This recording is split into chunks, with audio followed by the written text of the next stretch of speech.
Hello बच्चों, मैं बलविंदर कौर आज आपको समझाऊंगी व्याकरण पोर्शन। भाषा, बोली, लिपि और व्याकरण, ये चैप्टर आपके ग्रामर पोर्शन में है। इसमें बताया गया है कि सबसे पहले भाषा क्या होता है। भाषा द्वारा हम विचारों को व्यक्त करते हैं तथा इसी की मदद से दूसरों के विचारों को और भावों को समझते हैं। इसकी परिभाषा क्या है। भाषा को लिखित रूप प्रदान करने के लिए किसी न किसी लिपि का प्रयोग किया जाता है। ठीक है, इसके 3 भेद हैं, मौखिक, लिखित, सांकेतिक। फर्स्ट भेद है मौखिक।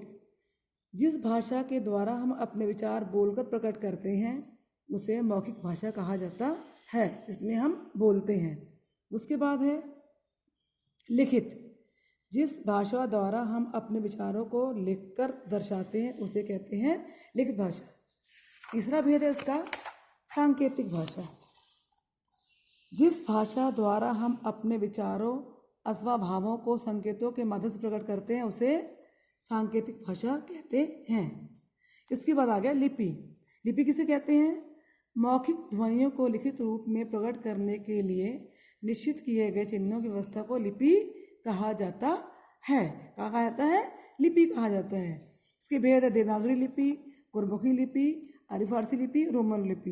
देवनागरी लिपि में है संस्कृत, मराठी, नेपाली। गुरमुखी में लिखा जाता है पंजाबी। आर्य फारसी में लिखा जाता है उर्दू। रोमन में अंग्रेजी। ये लिपि के कुछ लिपियों के नाम बताए गए हैं। लिपियों के यहाँ पर नाम लिखे गए हैं। उसके बाद है व्याकरण। व्याकरण वह शास्त्र है जिसके नियमों द्वारा हम शुद्ध बोलना, लिखना, पढ़ना सीखते हैं अथवा व्याकरण भाषा के शुद्ध रूप का ज्ञान करवाता है। यह है इसकी व्याकरण की परिभाषा। उसके बाद है, यह आपको व्याकरण पोर्शन हो गया। इसका जो होमवर्क है, जो ग्रामर, जिसका जो अभ्यास काम है वो मैं आपको होमवर्क में लिखकर भेजूंगी। उसके बाद आपको आ गए हैं पत्र। पहला पत्र है बीमारी के कारण अवकाश के लिए प्रार्थना पत्र, प्रतिष्ठा में या सेवा में। श्रीमान प्रधानाचार्य, यहाँ पर आपको अपने स्कूल नाम लिखना है। Saint Francis Convent School, Kotli, Surat Malhi. मैं वो लिखकर आपको भेज दूंगी होमवर्क में। विषय अवकाश के लिए प्रार्थना पत्र। मान्यवर महोदय, साहब यह निवेदन है कि मुझे कल रात्रि से बुखार हो गया है या ज्वर हो गया है, दोनों एक बात है, जिसके कारण मैं विद्यालय पहुंचने में असमर्थ हूँ, अतः 3 दिन का अवकाश दिया जाए। यहाँ पर लिखा धन्यवाद, आपका ये गलत लिखा है, इसको काट करके आपको लिखना है। जिस तरह मार्जिन है लेफ्ट हैंड में लिखना है। धन्यवाद सब कुछ यहाँ पर लिखना है। आपने यहाँ से लेकर आपको यहाँ पर लिखना है। धन्यवाद, आपका आगे शिष्य शिष्य जो भी है, नाम, कक्षा, रोल नंबर, दिनांक आपको इस तरफ लिखनी है। उसके बाद है आपका दूसरा पत्र। अपने छोटे भाई को जो 6ठी कक्षा में फेल हो गया है, अनुत्तीर्ण हो गया, उसको संवेदना पत्र लिखना है। 195 पश्चिमपुरी, पंजाबी बाग, दिल्ली, ये उनका एड्रेस है। दिनांक लिखना है आपको। डेट, जिस डेट पर आप लिख रहे हो डेट लिखनी है। अभी जून चल रहा है, जून का लिखोगे आप। ठीक है, जब आपको होमवर्क आएगा तब अपने उस डेट को लिखना है। यहाँ पर प्रिय रमेश, सदा सुखी रहो, यहाँ पर आपके भाई का नाम आएगा। ठीक है, उसके बाद मुझे आज ही दूरभाष द्वारा तुम्हारे मित्र से पता चला है कि इस बार तुम्हारा परीक्षा परिणाम ठीक नहीं आया है।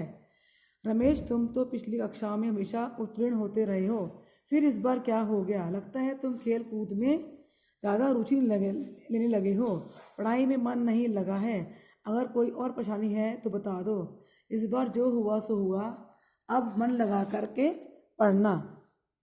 किसी चीज़ की ज़रूरत हो तो मुझे बता देना, मैं हर समय तुम्हारे साथ हूँ, हर प्रकार का सहयोग दूंगा।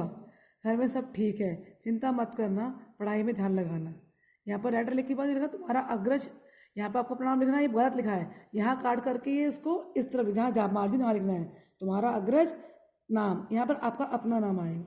ठीक है, उसके बाद है आपका निबंध लेखन। निबंध कौन सा है, हमारा प्यारा भारतवर्ष। इसमें बताया गया हमारे भारतवर्ष के बारे में बताया गया है। ठीक है, दुनिया का स्वर्ग भारत, विविधताओं का देश भारत, भारतीय संस्कृति निष्कर्ष। हरा भरा नहीं वो भावों से, भरा नहीं जो भावों से बहती, जिसमें रसधार नहीं, हृदय नहीं वे पत्थर है, जिसमें स्वदेश का प्यार नहीं। बोले कि यहाँ पर लोगों में अब बहुत देश भावना कुट कुट के भरी हुई है। इस निबंध बताया गया अपने देश भारत के बारे में। बहुत महान देश है, ये हमारी मातृभूमि है, यहाँ बहुत से महापुरुषों ने जन्म लिया है। ठीक है। और यहाँ पर हमारे देश का नाम पड़ा है भारत, वो प्रतापी राजा भरत था, उनके नाम पर पड़ा हुआ है। यहाँ के लोग वो खान पान अलग है, रहन सहन अलग है, क्योंकि यहाँ पर हर धर्मों के लोग रहते हैं। यहाँ की जलवायु अलग है। यहाँ हर बात में जो हर बात में अलग अलग विभिन्नता है, जलवायु में, रहन सहन में, खान पान में और लोगों के जो धर्मों में।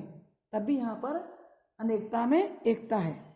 यहाँ पर क्या बताया गया है कि हमारे देश में जो है बहुत सी नदियाँ बहती हैं, गंगा, यमुना, सतलुज, ब्यास, रावी, कृष्णा, गोदावरी, जो हमारे देश को हरा भरा बनाती हैं। बहुत से महापुरुषों ने जन्म लिया यहाँ पर, तो हमको चाहिए कि हम हमारे देश विकासशील देश है, हम इसे अच्छा उन्नत बनाएं। तो हमेशा भगवान से प्रार्थना करें कि देश को गौरव बढ़ाने में, शांति बनाए रखने में हम भारत से प्रयत्नशील रहें। ये हमारा देश भारत है, इसको हमें उन्नत बनाना है। उसके बाद दूसरा वाला आपका पत्र है, दूसरा वाला आपका निबंध है समय का सदुपयोग।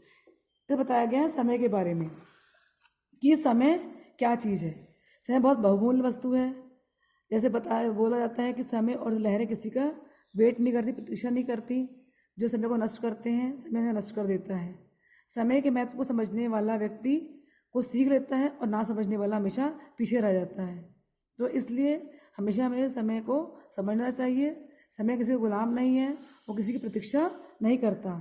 कुछ लोग आज काम कल पर टालते हैं, जो गलत बात है। इसलिए कबीर जी ने कहा है, आज काल करे सो आज कर, आज करे सो अब, कल में परले होएगी बहुरी करेगा कब।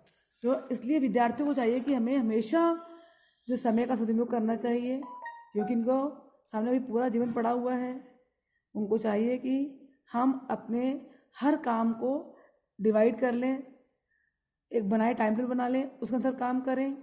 और यदि हम काम के समय के महत्व को समझ जाते हैं, उसका विभाजन करते हैं, समय का सदुपयोग करते हैं, तो हमारा भविष्य उज्जवल रहेगा। तो हमेशा विद्यार्थियों को चाहिए कि समय के महत्व को समझें और समय का सदुपयोग करें। बाकी मैं दोनों पत्र और दोनों निबंध आपको जो सिलेबस में है वो मैं बता दिया है। अब आपको कॉपी पर ये बुक्स देख करके लिखना है। दोनों पत्र और दोनों निबंध जो है आपको किसी देख के लिखना है, बुक्स देख करके लिखना है, कॉपी देख करके लिखना है। और जो उसमें करने हैं थोड़े बहुत चेंजेस मैं बता दूंगी आपको होमवर्क में कि क्या चेंजेस करने हैं। और चैप्टर नंबर जो 1 मैंने कराया है, इसका जो ये अभ्यास क्वेश्चन है, ये मैं आपको लिख करके होमवर्क में भेज दूंगी। धन्यवाद।